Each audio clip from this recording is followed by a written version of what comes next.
सप्तम श्रेणी राजनीति विज्ञान कालांश को समस्त स्वागत अभिनंदन। आम आज संविधान उपरे आलोचना करिबा।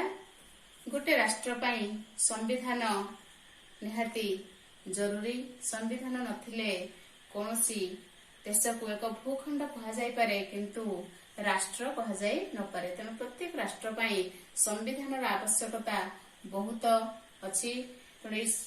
संविधान विभिन्न राष्ट्र रे विभिन्न प्रकार अछि। संविधान को मुख्यतः दुई भाग रे विभक्त करा जाय पारे।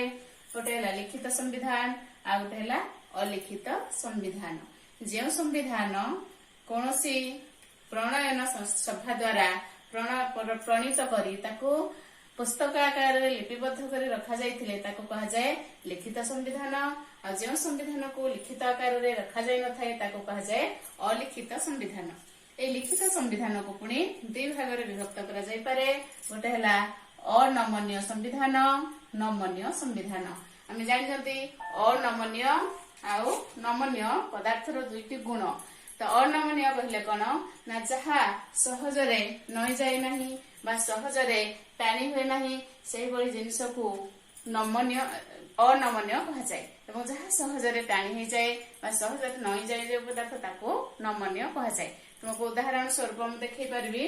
गोटे रबर को हम जदी टाणीबा से खूब सहजरे टाणी हे जाय। आ से बळी हम जदी नई देबा गोटे रबर को से नई जबो किंतु ये हला नमन्यर एक नमूना। हम से अनमन्य देखिबा। अनमन्य होची आको आमे जेते जोरे जेते बळ प्रयोग कले मथ ये सहजरे नई जीवो नाही बा बंका हे परिबो नाही। से बळी ए गोटे चक आको जदी आमे जेते जोरे टाणीला मथ ये लंबी जीवो नाही। त ये हला अनमन्य। ए काठ बाउंस काठटी ये मथ हला अनमन्य। चकटी हला अनमन्य किंतु ए रबर खंड जमे देखिले ये हला नमन्य। सेही बळी संविधान मध्य नमन्य संविधान आ अनमन्य संविधान जो अछि से मानकर किछि गुण अछि। तमे आमे से विषय जानिबा अछि। तो ए लिखित संविधान ही ए भली दी भाग रे विभक्त होई पारे किंतु आ गोटे कथा मन रख अलिखित संविधान सब बेले से नमन्य हे थाए। नमन्य कोन ना हम पदार्थ को भांगी देले बा नई देले हम उदाहरण देखै देले किंतु प्रकृत नमन्य कोन तो संविधान हमर अछि लिखित हेगी अछि ताको जते बेले संशोधन करा जाय सेई ताको नै कि हम नमन्य अनमन्य करा जाय। किंतु केते बेले नमन्य हुए जते बेले संविधान को खूब सहजरे संशोधन करा जाय पारे सेते बेले हम सेई संविधान को नमन्य संविधान कहजबा। नमन्य संविधान कौन ना जे संविधान को अति सहजरे संशोधन करा जाय पारे से हला नमन्य संविधान।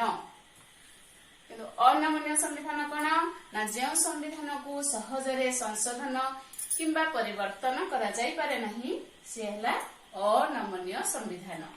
एथि जानिबा अनमन्य संविधान आ कोन ना निर्दिष्ट पद्धति अनुसार केते बेले से संशोधन हुए। एक निर्दिष्ट पद्धति निर्दिष्ट नियम कानून तार अछि। से नियम कानून बा से पद्धति अनुसार से संशोधन हुए बा परिवर्तन हुए एवं यह निर्दिष्ट समय एथि पई से किछि समय निये एवं किछि पद्धति अनुसार से हेइ पारे। आ कोन होय ना व्यवस्थापक सभा गुटे बसिबो एवं से जो व्यवस्थापक सभा बसिबो से सभा जे पद्धति चाहिबो जे समय चाहिबो से समय एवं से पद्धति अनुसार एहा परिवर्तन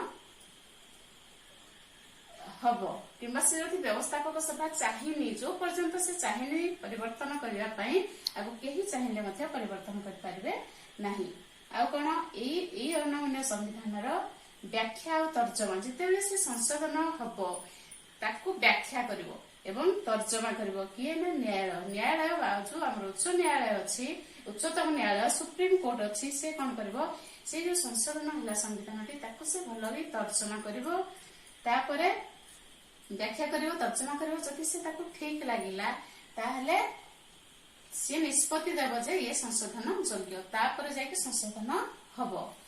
एवं इस अनमन्य संविधान थिबा द्वारा गोटे देश रे कोन सुविधा हुए ना इस संसद रे जो शासक गोष्ठी थांती से माने जदि अनमन्य संविधान अछि ताले से माने चाहिले परिवर्तन करि परिबे नहीं जहा द्वारा से माने मनोमुखी शासन करि परिबे नहीं। त ए अनमन्य संविधान अछि जो देश अच्छी से शासक गोष्ठीकर मनमुखी शासन को से प्रतिबंधक सृष्टि करे एवं ये अनमन्य संविधान उपयोगी कौटी ना एक संघीय राष्ट्र भारत भली एक बड़ बड़ सब संघीय राष्ट्र हूँ एक उपयोगी संविधान अनमन्य संविधान इज द बेस्ट किंतु जिते नमनीय संविधान देखा ये कौन हुए ये सहजरे जो संविधान को सहजरे संशोधन परिवर्तन करे कहुए नमनीय संविधान या परिवर्तन करने जो देश जो राष्ट्र नमनीय संविधान अच्छी यही संविधान को परिवर्तन करने कौन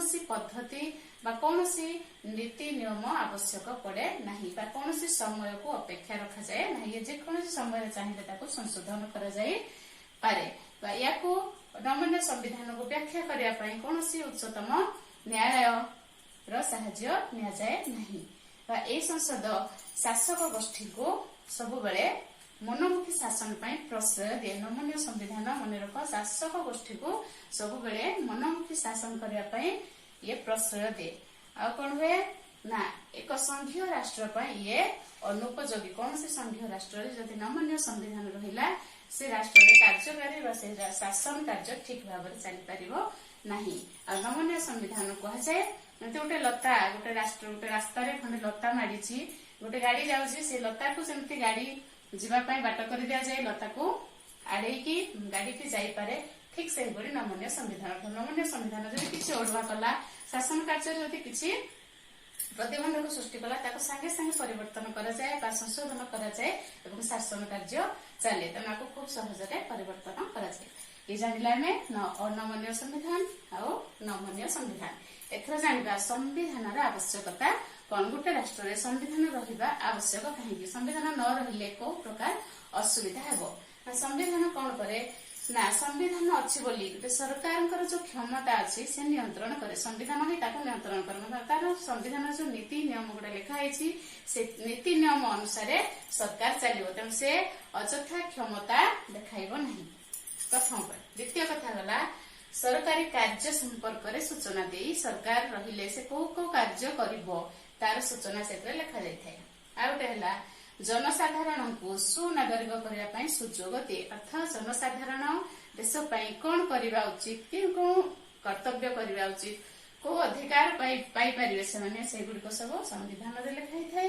तेणु ये संविधान जड़े नागरिक को सुनागरिक भाव गढ़ी थाए से कौन ना वर्तमान भविष्य नागरिक मान को श्रृंखलित करे वर्तमान नागरिक एवं भविष्य जो नागरिक जो मैंने हेबे समस्त से गोटे श्रृंखलित पथरे चलाई थाए आ गोटे है संघीय राष्ट्र रे जो केंद्र और राज्य मध्य क्षमता बंटन हुए अर्थ संघीय राष्ट्र अर्थ जो राष्ट्र रे केंद्र सरकार थाए विभिन्न राज्य सरकार थाए से क्षमता बंटन होता है किसी क्षमता केंद्र सरकार हाथ में थाए किसी क्षमता राज्य सरकार हाथ में थाए से जो क्षमता जो बंटन हुए जो भाग कराए संविधान में किसी आईन लिखाई तेणु जिते क्षमता बंटन हुए से संविधान नियम गुड़िक गुरुत्व दि जाए से अनुजाई क्षमता बंटन हुए जब सेमती न हुए संघीय राष्ट्र में विशृंखला सृष्टि हो तेणु यही सब है संविधान आवश्यकता आम या बिंदु गुड़िक मन रखा ये हूँ सब संविधान गुरुत्वपूर्ण कथा जेहेतु आम गोटे संघीय राष्ट्र में बास कर भविष्य जड़े नागरिक हवा तेणु आम संविधान उपर एति जिनस जाना निहाती आवश्यक यापर तुम मान समस्त वीडियो देख यही कथा को समस्ते मन रख बही पढ़ी या भल भाव आउे मन रख यापर तुम जो अभ्यास कार्य अच्छी समस्ते निज निज खाता पूरण कर आज ये धन्यवाद।